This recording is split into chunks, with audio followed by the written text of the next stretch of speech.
What's up, guys? Sub-Zeric here, back for another VOD review. Today, VOD reviewing Rank 1 North America. Little peanut chick of your own. Rank 1 North America, SpencerTFT. There's actually a really tight race between him and Setsuko right now for Rank 1, so I don't know who's going to be Rank 1 by the time I post this, but he's currently Rank 1, and he, was the first person to hit like 1 KLP. He's absolutely been beasting it up on ladder, so I thought it'd be really good to review him, and he played a comp this game that I am really interested in talking about. This is one that people talked to me about last patch and said like, oh, it's like kind of good last patch, but like I'm pretty sure it wasn't that good last patch. But now, after some buffs, after some other stuff has been nerfed, I think it actually might have its day in the sun. So I'm really hyped for that. Before I get too far into the video, I do want to do a quick little bit of self-promo, and it's not even really self-promo because you guys are going to benefit from this. So Medify, the coaching platform I use, has these things called memberships. It's basically like a Patreon subscription where you can give me a few bucks and you guys get stuff. They're running a promo right now to see who can get the most new signups. So I have made it literally the cheapest possible. They have $3 to sign up for my Medify group as a supporter. And for this, you get some really cool stuff. So you get, first of all, 10% off on any like session that you get. So if you buy one session, you're already basically paying for this. You're already ahead. And you also get access to any VODs that I post to Medify. I post some of my sessions to Medify if my students are cool with it. So I had this Eldritch VOD that I VOD reviewed a few days back. I also have this really good VOD on like how to study TFT. I have like Strongest Board Masterclass from last set. Like a lot of stuff is in here. And obviously as we get further and further in the set, I'm gonna have more and more coaching, probably gonna post some this weekend. So yeah, go check it out and help me win this contest. It's really cool. If you're super cool, even if you don't care about the coaching, you'll sign up and throw a few bucks my way because it'll help me win the contest. And then, I'll be the greatest person of all time, which is all I've ever really wanted. But even, if you, even if you want the coaching stuff, then it's really value. Okay, first augment here. We got silver tier augment. So let's go. Let's look at some stats. First augment here. So Band of Thieves, 4.32. Silver Ticket is like middling, but like good if you want to play real. 4.29 actually. So the stats say it's the best at 2-1. And then Combat Bandage is kind of like a stinky augment in general. Yeah, 4.41. So don't love Combat Bandages. So the statistics certainly point to a Silver Ticket here. Pandora's Bench. I think this one doesn't actually have that good of stats, but I feel like the stats are a little bit fake on this one. Yeah, 4.49 here, but the statistics aren't like, yeah, I don't know if, like these stats are a little bit fake, I think, because this is like a little bit more of a skill testing augment, in my opinion, than something like Silver Ticket, Band of Thieves. So generally in a spot like this, also notable is that we're in the gold subscription portal. So any augment that allows us to leverage our econ is better. So this really actually increases the value of something like a Silver Ticket or a Pandora's Bench, because the more gold that we have, the more you're going to be rerolling, the more you're going to get value out of this. So I think it's a reasonable Silver Ticket, especially knowing what line we play this game, which I won't spoil because some people don't like spoilers. If you do want spoilers, I mean, it's in the description right down there. But yeah, Band of Thieves is also not a bad option just because you could throw it onto like Lilia here, of course. But it looks like we're looking at rerolling that. I hit Tiny Titan's pretty bad augment, and we take Silver Ticket. Okay, so our idea from this spot is to play reroll of some sort. Could, I think your default in this spot would probably actually be Zoe reroll here, but no spoilers, but that's not what we play this game. And actually, yeah, we immediately sell off the Lilia. So we're already saying we're playing some form of Vanguard reroll this game. I'm really hyped to see if Spencer puts something in the team planner here, because like if he was hard forcing this from this spot, then like, I mean, I get to have an even better YouTube title, because then I get to say, hey, this rank 1 NA hard force this reroll comp, which is, I mean, you guys, I know what you guys like. You guys love the hard force YouTube title. I mean, it means that you can just turn your brain off and play the comp, which is not, it's not really what it means. Like, you should still, whatever. Bow tier and chain start certainly leans AP, I would think. You don't really want to be playing AD from this spot unless it's like an AD Shojin user. Also interesting up to sell here. So we don't care about the Galio for the Vanguard front line. We're just going to opt to make 20 here. I mean, I think making 20 feels really good in a spot like this. We do still get to hold on to this Rumble pair, which is going to end up on our board most likely. So yeah, I mean, I think it makes sense certainly. And yeah, we could even just hold double Rumbles here and make 30 gold here. I certainly would in this spot. But we'll see what Mr. SpencerTFT wants to go for here. Certainly looks like he's looking at that. And yeah, boom, makes the 30 here. We're going to be very rich this game between gold subscription, potentially a 5 loss streak if we can execute on it, and, having Silver Ticket, which is it's kind of an econ augment. It's not an econ augment, but it's kind of an econ augment. First big decision of the game coming up here. What do we take off of Carousel? We know we have to play some kind of reroll comp, and we know we're playing around Rumble, so you can start to see the idea of what we end up playing forming. And we have AP items, so yeah, I think red buff is certainly a good pickup just generically. I think if you were playing this game without the silver ticket, you would think of playing like a Rise game from the spot. Rise is very, very popular now. Maybe I'll do a VOD review on Rise tomorrow because I haven't done one yet, and I want to. But, you know, the double rod for red buff, really, really nice. We fail on the coin flip, which feels bad.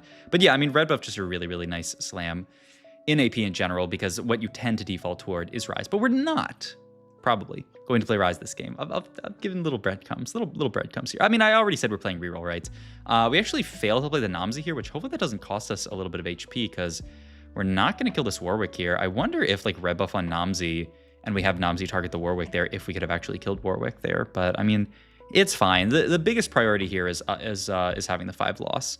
You know, like winning is horrible. Winning is game losing in this spot. So saving 1 HP, 2 HP, it definitely matters, and you should go for it. But your biggest priority should obviously be preserving the 5 loss. And it doesn't look like there's anyone too scary. Yeah, that's really gonna grief us here. So yeah, we sell a little bit here, just afraid that maybe this person's gonna try to grief our loss streak, but they opt to just chill on this board here. We have Zoe in. I talked about this in last VOD, where like Zoe is so good at killing units. Like this Zoe almost kills a Lilia too. Isn't that insanity? But I mean, yeah, all good though. 5 loss here, 50 gold here.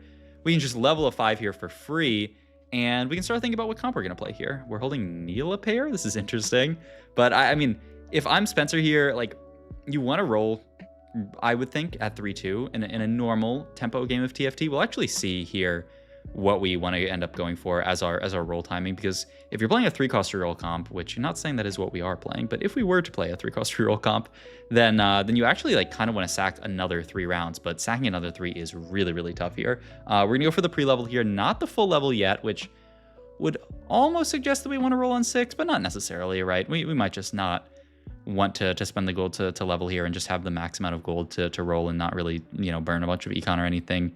The main thing is we don't have any like traits in right now, so it's we're not really like tailoring augment for anything. We have the 2 Vanguard in, which is the only thing, but you know, if we want to tailor for something else, then nothing there's nothing else that we got here. I want to actually, how is Avenge the Fallen at 3-2 now? Because I hated this augment before. My bet is that it's still not very good. 4.75. Oh, no, 4.96. Yeah, horrible. Yeah, okay. Good to know. And these other ones I'm not that interested in either. I mean, I guess you could actually spin to win here. Spin to win. 4.46. 3-2. Not actually that bad. With 0 monkeys, it's a little tough. You have 1 gargoyle, which tends to be quite a good Wukong item, but the rest of our items aren't amazing. I mean, I think spin to win's like the only one that you can really think about. We get support golem here, which should still be very good, I would think. Support golem, yeah, 4.08. Wow. So I imagine it's just that, but yeah, no spin to win game here. But okay. So it's 3-2 here. It looks like we're gonna play this Varus here. It looks like I was talking about, if you want to play less of a 2-cost reroll comp and you want to play more 3-cost reroll, then it does certainly make sense to just sack another couple of rounds. Now, we're going to be very, very broke here, but we are going to be insanely rich, especially if we lose the next 2 fights, and we get our pick of item off Carousel, which is really, really nice. So I think it makes sense if you want to play 3-cost reroll here. Spencer actually holding onto the Vagar here with the idea that, like, if we actually natural a couple more Vagars, this could be a Vagar reroll game. Vagar definitely sort of like back, you know, he's not so bad anymore, but it really looks like if you pay attention to the units that we're holding here, you can see the idea of what Spencer wants to play for this game, and we're certainly going to roll for it next game. But look, I'm not going to keep this facade up anymore. We're holding a bunch of Blaster units, which is interesting, right? A bunch of Blaster units. Blaster, a trait that like last patch was really, really lowly rated. I think nobody wanted to play around Blaster, and it did receive an okay nerf, or an okay buff this patch. It would suck if they nerfed it. But yeah, it received a decent buff this patch. The question, of course, what Blaster carry do you play around? Ezreal's still a little sus, and so I think it makes a lot of sense to play around a little unknown unit that's probably in the thumbnail, so I don't know why I'm trying to dance around it, named Hwei. So yeah, we'll see what this roll down looks here. We don't actually have anything in Team Planner here, so I wonder if Spencer's going to roll sort of like flexibly here, but he's picking up these Vexes. He's picking up the Swains as well. There's a Hwei pair here, continuing to roll down here, though he does opt to not care about the Swains at this point. The 2-star of the Rumble. We actually don't get to our full board here. And yeah, I mean, this actually looks like a very flexible roll down. It's actually pretty cool to see. It looks like in this position here, Spencer is flexing between 2 3-cost reroll comps here. He's flexing between Hwei reroll, which he has all these Hweis, and he's also flexing Vagar, because we pick up, you know, a Vagar here, we pick up a Vex too, and like some of these Vanguard units are going to fit on this board just kind of like generically, no matter what we play. You know, stuff like the Mordekaiser you can theoretically fit. There is a lot of hubbub about just for Vanguard frontline in general in TFT right now and how strong it is. And, you know, obviously Hwei and Vagar can carry relatively similar items. I don't think you really want red buff on something like a Vagar, whereas I think it's probably a bit better on Hwei because he hits multiple targets once he gets to his big cast, but still, it's something to consider. And obviously the Ionic Spark is really, really nice. We're playing an AP comp either way. So this is actually really, really cool to see. The double flex here of, you know, like we can just play this board. If we end up hitting Hwei, then we can, you know, get out of the Vagar and end up playing just around blasters. Like this is really nice here, and it almost looks like Spencer's leaning more towards this this Vagar comp here. So it'll be interesting to see what the tiebreaker is. I have to imagine it would be hitting a lot of Hweis here, or, you know, getting contested out of Vagar here. But wow, this is actually a really, really cool game. Just the flex between the two. I don't know about Rise being playable from this spot. I see a Gargoyle here. It's just one of the better items, though. He's, yeah, Crown Guard Gargoyle, and then, well, the thing that scares me about Crown Guard is now we've killed our Rod, which, you know, I would think would be the last item. But, I mean, it is a very, very good item onto Vex, onto potentially like a Mordekaiser frontline is what we could play around. I think Spencer himself is still trying to figure out what he wants to play around here. Less Augment here. Mentorship, okay, you need to get some 4 costs in. I don't care to look at stats for this just because it's so context dependent. Unified, I would be more excited for if we didn't have this dummy that kind of makes us, yeah, I don't think you can really take Unified in this spot. I kind of like Capricious. Yeah, I like Capricious a lot. I mean, it's kind of just a broken augment in general, and I think there are a decent number of units that could actually hold it here. The continued roll down, wow, I love this. This is such a cool cool way of playing this line where we're just flexing both. We're gonna Capricious, I imagine, the Rumble here, who like can hold it decently. We're gonna make that Gargoyle like we talked about. Maybe this tier can end up being just like an Archangel or something so that we have some amount of AP onto this unit. I don't know, we'll see what it ends up being. Archangel Vagar tends to not be that good. I imagine Archangel Hwei is not actually bad, but once again, we'll see what the spot ends up being. Ezreal 2 here, Mordekaiser 2, and yeah, I think that is the go signal for Spencer here to say, okay, I've hit all of these. I'm going to play this comp because I've hit hard enough in this comp that I should play it. So here is the comp. Here's the board that we're playing. Level 7 here, you can play 4 Blaster, 4 Vanguard, because obviously Rumble does double duty here, and he is both. You can main tank the Mordekaiser and kind of like secondary tank the Rumble, or if you hit Rumble really early, you can main tank the Rumble, I'm sure. And look at this Hwei unit go. 5k damage here on just a Hwei 2 with just 2 items. I feel like he really did a lot there. Is it going to be the Archangel Slam like we talked about? I think so, yeah.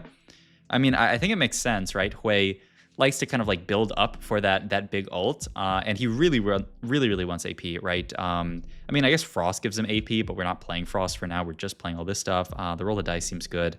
We do want to hit our board sooner rather than later, but we can't really force a roll down here to like 0 or anything because we're pretty far off of Hwei. We're pretty far off of Mordekaiser, and you kind of need to hit everything if you want to be playing this comp. The nice thing, of course, though, is that I don't think there's a comp that's on a lot of people's radars. I don't think a lot of people are playing around Hwei. So I think it's going to be very, very easy for you to actually like find a Hwei 3 if you're playing for it, if you're interested in it. So you can see this game from Spencer, so many Hweis just picked up for free. Because, I mean, who's holding Hweis? Nobody. 6 Hweis already. And we really haven't rolled that deep. Pick up the TK. The harder part is going to be hitting this Vanguard front line because, you know, at least last patch, there were a lot more Vanguard contesters. There's probably not that many this patch because, like, who's playing Syndra? You know, who's going to be like, oh, man, I'm playing Vanguard Syndra. I need to hold all these Vanguard units. So, like, honestly, it's probably not even that difficult to pick up something like a Mordekaiser 3. And as you can see, we've already picked up 5 Mordekaiser, 6 Hweis. You also do have the secondary option of carrying stuff like Ezreal. We also, of course, this game ended up hitting a Varus, so it could be Varus duo, Ezreal duo. Oh my god, by the way, this fight, just barely winning that there. But yeah, we're holding on to the Ezreal, and potentially seeing that as like a backup option. Also, this is kind of cool positioning where we have the Ezreal third row because, you know, he's just going to blink back anyway. So we can greed for the Aegis value without having to like really mess up our positioning. So I like this. All kind of done for items here. I don't really know what our last item could be. Maybe like Redemption or something. We do have to roll pretty deep here because we just have so much gold to work with here.